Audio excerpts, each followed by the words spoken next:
Okay, folks, it's your buddy Mike Messier. Just saw The Iron Claw. I'm leaving the movie theater. And so, should you see it? Should you not? Well, I think if you're a pro wrestling fan of any age, yeah, you should. I think it's a must watch for wrestling fans. I do think it's a great movie. I do think it's not a perfect movie, but I'll get into that. I don't know if I'd give it the title of greatest pro wrestling movie of all time. I think that's still reserved for the wrestler Mickey Rourke. However, this might be a strong number 2, and the rankings could change at any time. So let's discuss.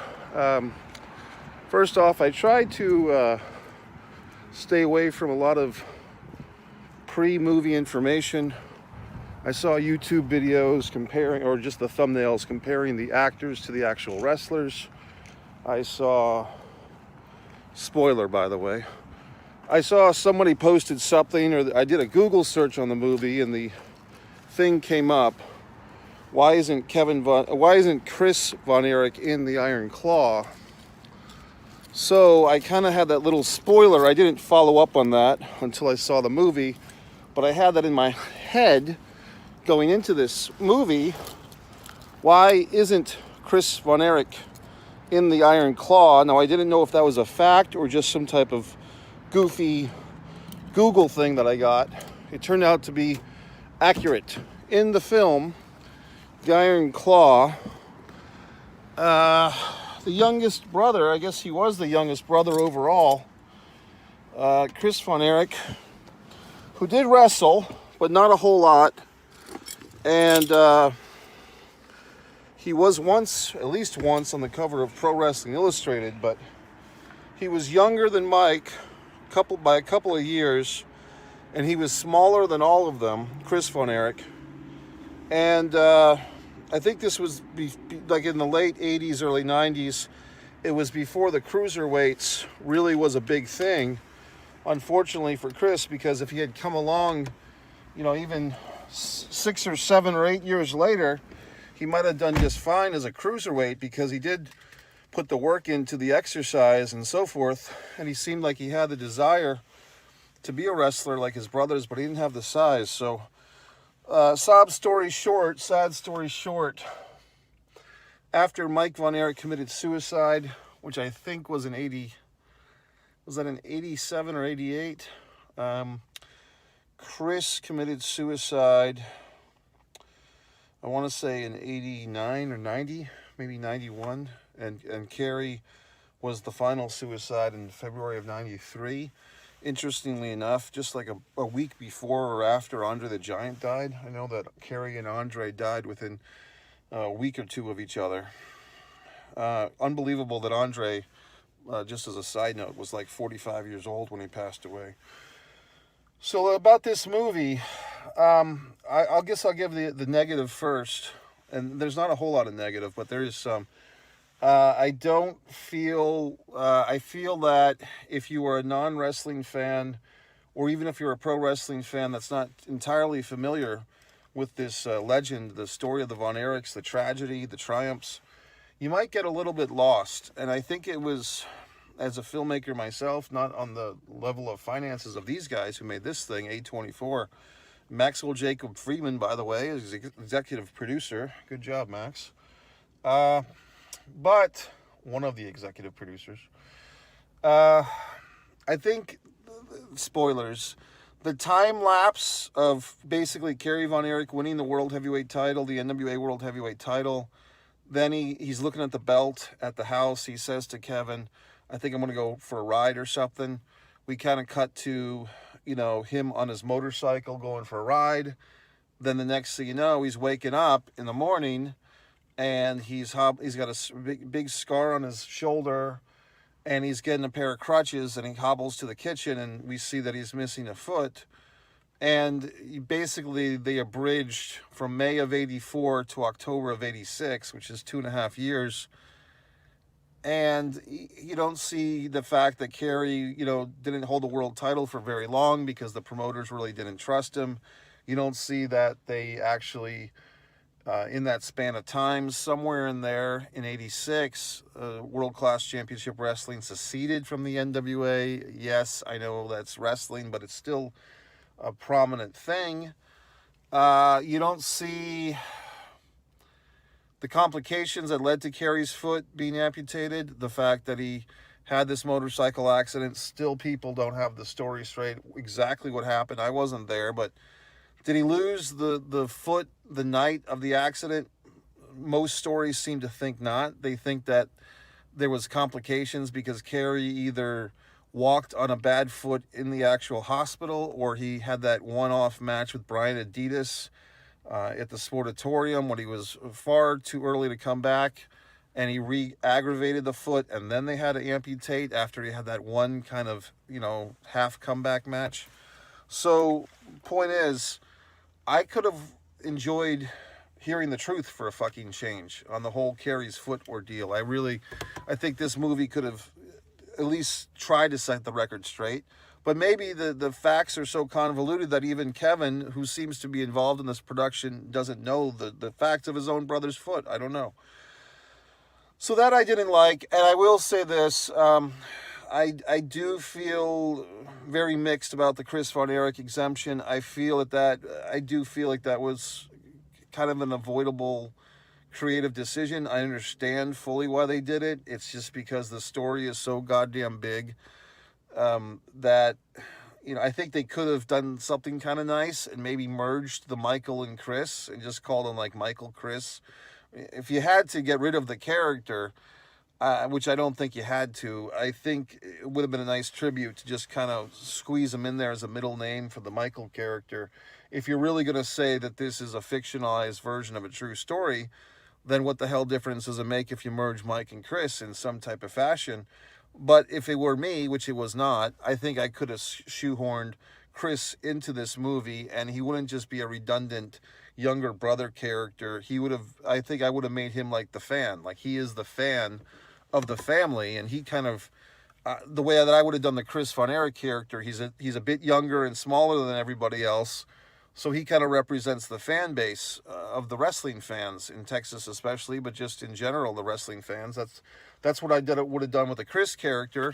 And once he sees, his older brothers David and Mike go down, the Chris character would have been like a metaphoric fan who loses interest and loses hope in the Von Erichs and dies himself. And then when the fans leave, when Chris leaves, and then Kerry, the champion, leaves.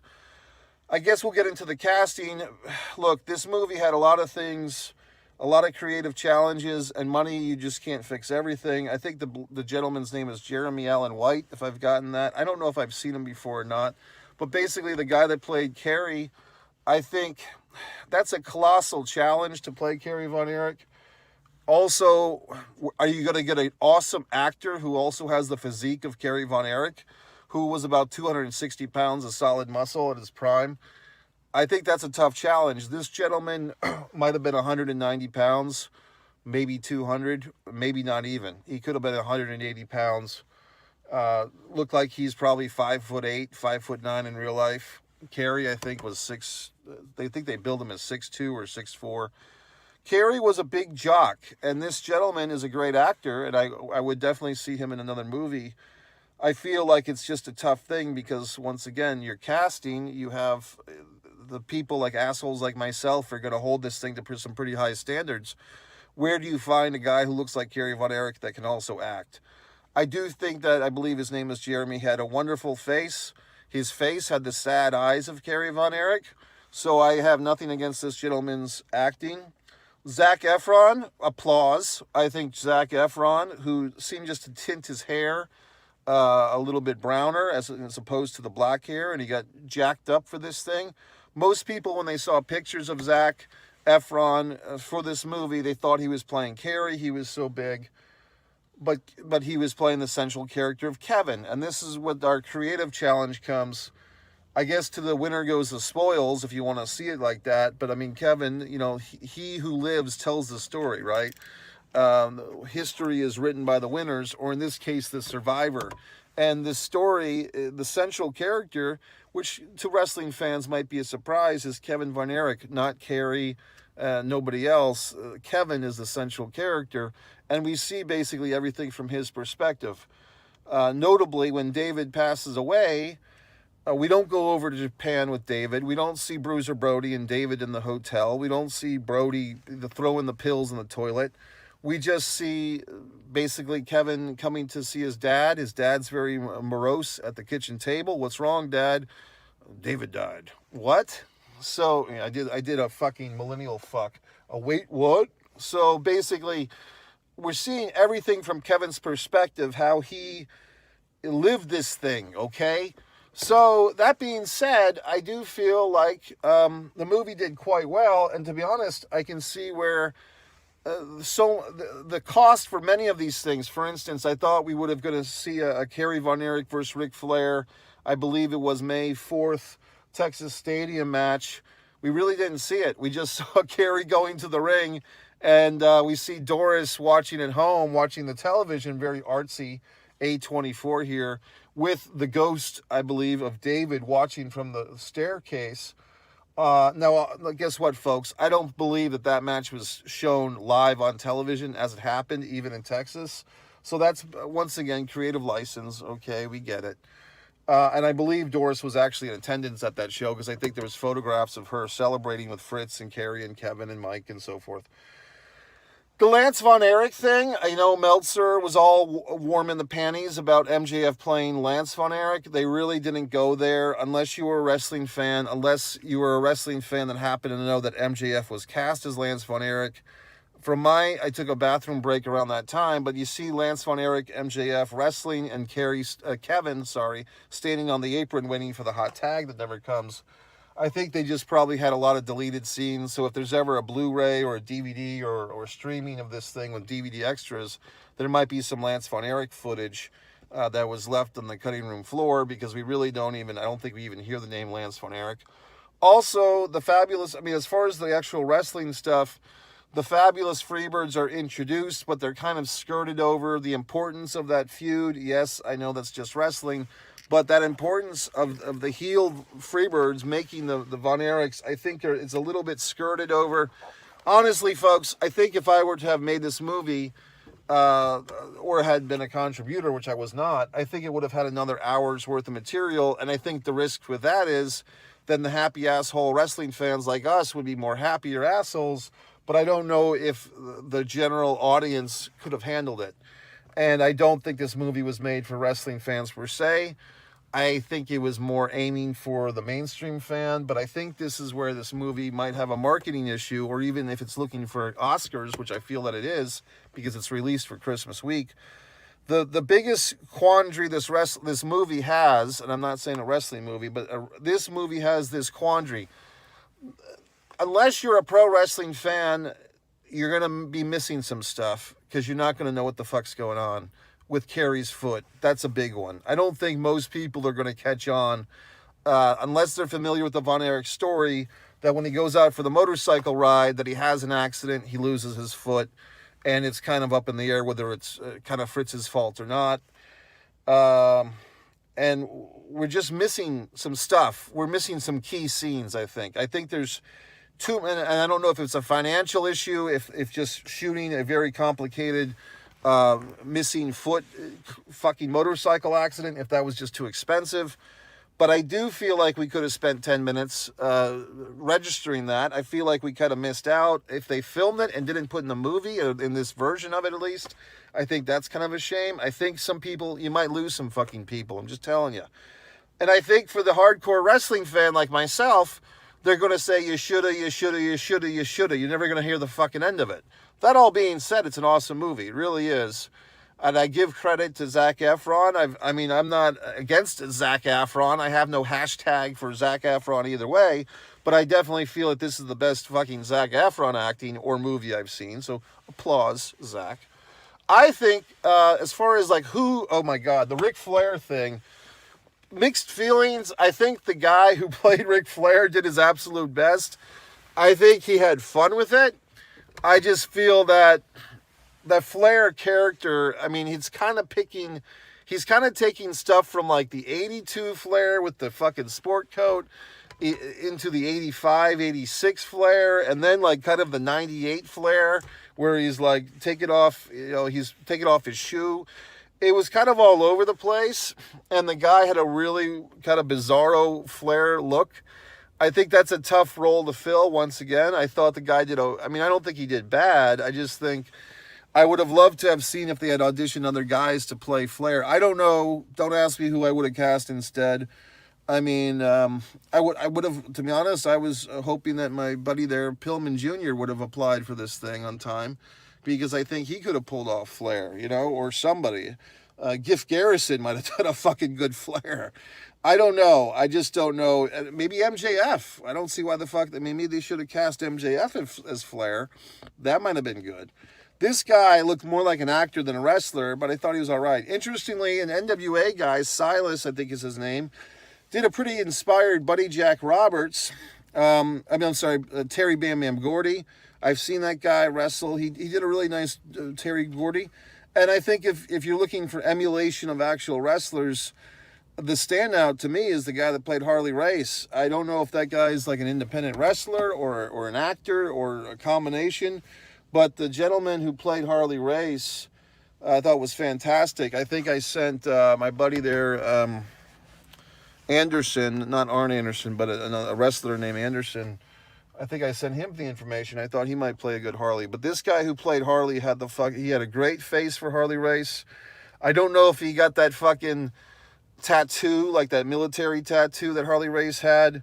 But in any event, the guy that played Harley Race, as far as maximizing your minutes with just 10 minutes of airtime, I thought that Kevin Von Erich Harley Race match was pretty good. I did recognize Chavo Guerrero playing the Sheik, interestingly enough, or Chavo Guerrero Jr. I did pick up that he was trying to be the Sheik. And I don't know if Sheik, the original Detroit Sheik, was actually in Texas in 1979 or not. But I did feel like, oh yeah, that kind of looks like that guy's trying to do the Sheik. And then it said it was Chavo Jr., I believe, right? Or was it Chavo Jr. or Chavo Sr.? But in any event, good job. I think it was Chavo Jr. Looked a lot different, but I thought he did well. He was also the wrestling choreographer, it said. Like I said, MJF is the executive producer. Tip of the fucking hat, MJF. So, what do I think? Ultimately, I feel like we could have had Chris in this thing. I have spoken on this on the And Action Film Podcast. I'm the co-host on. We do know in my personal circles a film screenplay that was written about a real-life guy. He had like 6 sisters. The screenwriter was like, hey man, can we abridge these 6 sisters to like 1? Because I could make a really strong supporting, this is just another story, but can I make these 6 sister characters 1? And the subject matter insisted on all 6 sisters, and the script became a fucking mess because of it. So I do understand the whole reason of eliminating another character of Chris, but as a wrestling fan, I kind of feel like that's how Chris's life was at. He was always being eliminated. He was always being forgotten. And now even in this movie, he's forgotten. So I feel like that's kind of the minor tragedy, or the tragedy of this movie is the real life Chris Von Erich felt ignored, overlooked, unimportant, and guess what? That's what this film tells us, that Chris was not really there. So I feel kind of shitty about it. Like I said, if you really want to get artsy-fartsy A24 films, BBC films, then you could have called the character Michael Chris Von Erich. You could have had a few elements of Chris's life thrown in the mix. Because Mike and Chris were very similar in the fact that they were both younger, both smaller, both stepping in these very heavy footsteps of their older brothers and father. So I think they could have done that artistically, and maybe assholes, but some other asshole would give you a fucking Joey's instant movie review where he said, why the fuck did they merge Mike and Chris Von Erich? So goddamn stupid.